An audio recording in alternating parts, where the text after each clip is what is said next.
Dimanche 7 avril 2019, bonjour à tous et bienvenue, voici le TV 168 de votre dimanche et voici la une pour commencer.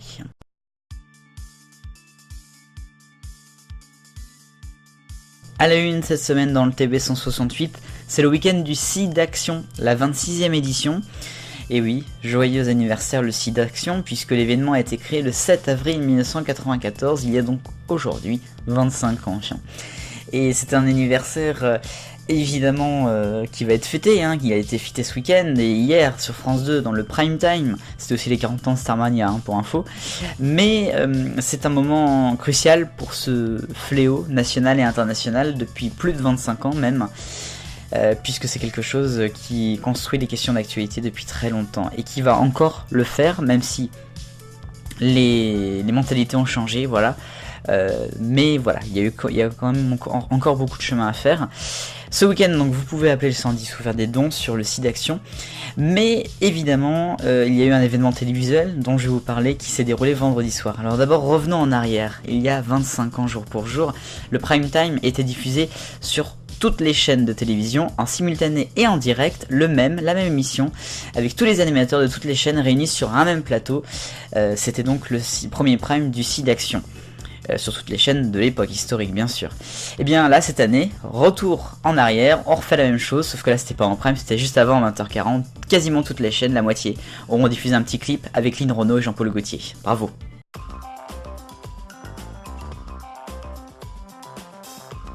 Dans le rayon actu sur le TV 168, on va parler du ministre de la Culture et de l'Audiovisuel, Franck Riester, qui va s'allier avec celui des Sports pour lancer une consultation citoyenne sur les événements sportifs à la télé.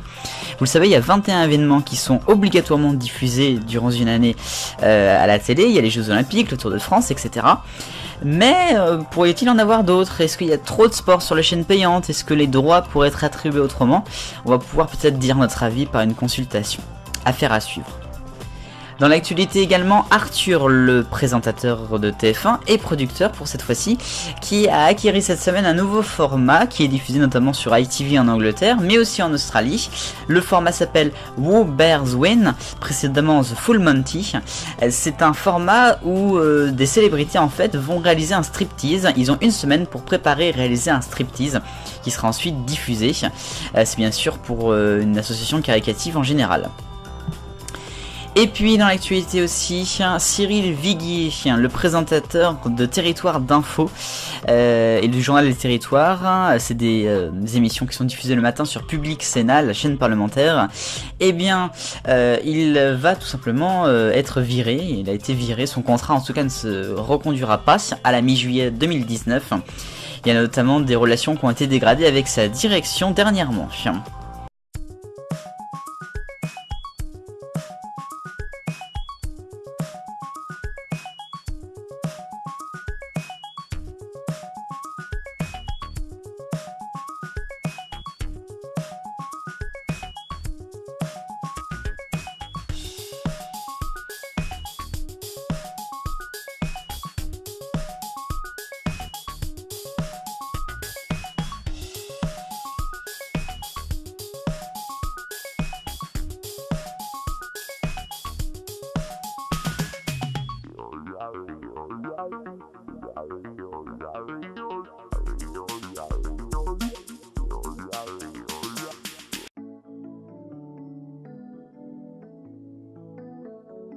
Le focus dans le TV 168 et on va parler d'Altis une nouvelle fois cette semaine puisque c'est la guerre qui continue avec le groupe Free qui refuse de payer la diffusion des chaînes.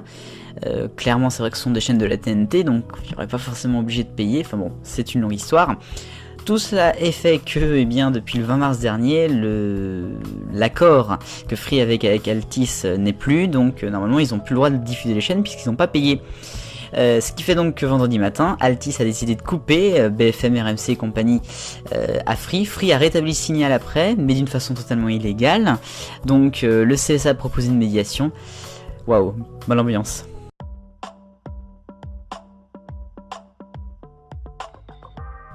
Passion habillage maintenant dans votre TV 168, 14e semaine d'ITV Creates, le projet 52, avec cette semaine Holy Fathers. Monday morning on ITV, and we're kicking off a new week with another fresh look on the channel, with resident artist Ollie Fathers taking on the challenge. And if you want to find out more, just search ITV Creates for all the details. 6 o'clock now, with the latest news and entertainment. It's the best way to start your day.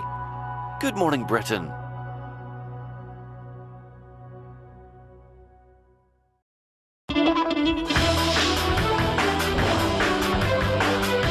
Mon point cette semaine dans le TB 168 ira par rapport au débat des européennes organisé jeudi soir en prime time sur France 2. La chaîne avait décidé d'inviter certains candidats qui étaient importants à leurs yeux. Il n'y avait pas par exemple François Asselineau, Florian Philippot ou encore Benoît Hamon. Ceux-ci n'étaient pas contents et donc ont saisi le tribunal administratif qui leur a donné raison. Ils ont donc pu participer à ce débat, sauf que ça pose une question de liberté de décision du côté de France 2 et de France Télévisions. Et figurez-vous que le Conseil d'État jeudi même aura donné raison à France TV en annulant la décision du tribunal administratif. Alors ils ont quand même fait le débat, mais c'est pour la bonne cause.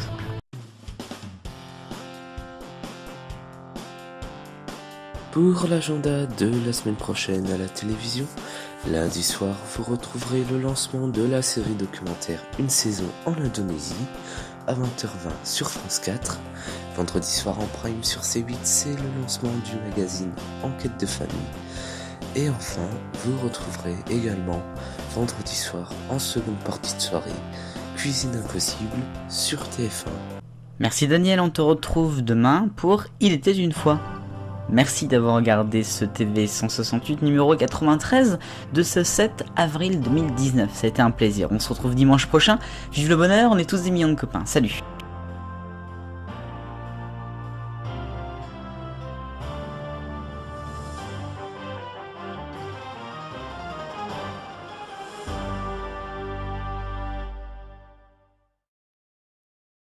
Pour votre semaine de vidéos sur Génération Télévision, du lundi 8 au dimanche 14 avril 2019.